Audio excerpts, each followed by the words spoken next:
Medio. Halo, kamu sedang mendengarkan Kilas Kabar Nusantara. Podcast persembahan KG Radio Network menyajikan berita harian yang mengangkat keunikan dari berbagai wilayah Indonesia. Kilas Kabar Nusantara dapat juga didukung oleh pengiklan loh. Dinas Lingkungan Hidup dan Kehutanan DLHK Sulawesi Selatan mencatat terjadi kebakaran hutan dan lahan karhutla seluas 285 hektar sepanjang tahun 2023. Kebakaran terutama terjadi pada fase puncak musim kemarau. DLHK Sulsel mengakumulasi data kebakaran tersebut sejak Januari hingga September 2023. Adapun musim kemarau diperkirakan berlangsung hingga Oktober.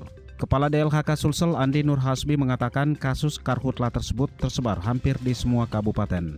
Namun ada beberapa daerah kasus karhutlanya tergolong kecil yakni 1 hektar saja. Sementara daerah dengan skala karhutla besar antara lain terjadi di Sopeng dan Goa. Menurut Hasbi, karhutla tahun ini masih berpotensi meningkat karena fenomena El Nino. Beberapa waktu lalu terjadi kebakaran hutan dan lahan di sejumlah kabupaten. Pada Rabu 13 September 2023, kebakaran hutan dan lahan pinus terjadi di Dusun Tala-Tala, Kecamatan Tompobulu, Kabupaten Maros. Sepekan kemudian, Rabu 27 September 2023 malam, kebakaran juga terjadi di kawasan hutan pinus Loka, Kecamatan Rumbia, Kabupaten Jeneponto. Sehari setelahnya, pada Kamis 28 September 2023 siang, terjadi kebakaran di kawasan hutan pinus Malino, Kecamatan Tinggi Moncong, Kabupaten Goa.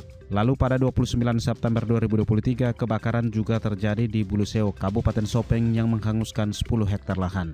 Hasbi menyebutkan salah satu tantangan dalam pemadam karhutla yaitu karena masih minimnya alat. Kendati demikian, pihaknya tetap bekerja sama dengan stakeholder terkait untuk mengantisipasi karhutla. Hasbi mengingatkan masyarakat untuk tidak sembarangan membakar sampah atau lahan. Selain itu, ia juga mengimbau masyarakat agar tidak membuang puntung rokok sembarangan.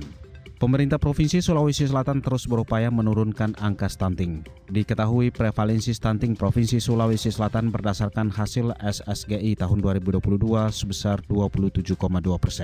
Angka ini masih tinggi dari capaian nasional sebesar 21,6%. Di bawah kepemimpinan penjabat Gubernur Sulawesi Selatan Bahtiar Baharudin, penanganan permasalahan stunting dan gizi buruk masuk dalam program prioritas. Bahtiar langsung memerintahkan seluruh jajarannya turun langsung ke lapangan dalam mempercepat penurunan stunting. Upaya lain yang ditempuh dengan mengembangkan inovasi digital bernama Insting Sulsel yang merupakan akronim dari ikhtiar menzerokan stunting di Sulawesi Selatan.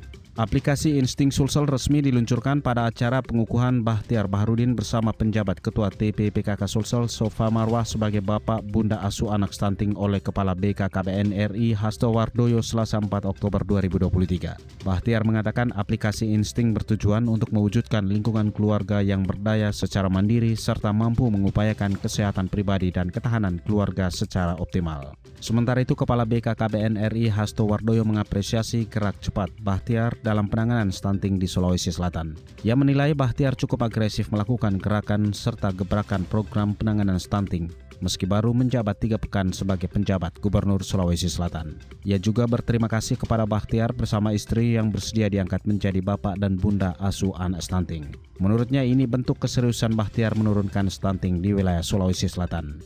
Fatmawati Rusdi memutuskan mundur dari jabatan Wakil Wali Kota Makassar menyusul dirinya mendaftar sebagai bakal calon legislatif Bacalek pada pemilu 2024. Langkah ini sesuai peraturan KPU di mana kepala daerah yang ingin maju pileg harus mundur dari jabatannya. Alasan lainnya mundur yaitu tawaran dari Ketua Umum Nasdem Surya Paloh. Sebagai kader, dia menegaskan harus patuh dan tunduk atas perintah partai. Fatma juga mengaku telah bertemu Wali Kota Makassar Dani Pomanto untuk pamit dan memohon doa restu. Keputusan mundur sebagai Wakil Wali Kota Makassar bukan meninggalkan tanggung jawab. Namun ia ingin melanjutkan pengabdian untuk warga Makassar dengan mencalonkan diri sebagai anggota DPR RI.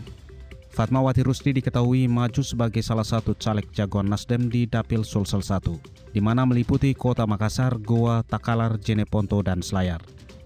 Demikianlah Kilas Kabar Nusantara pagi ini.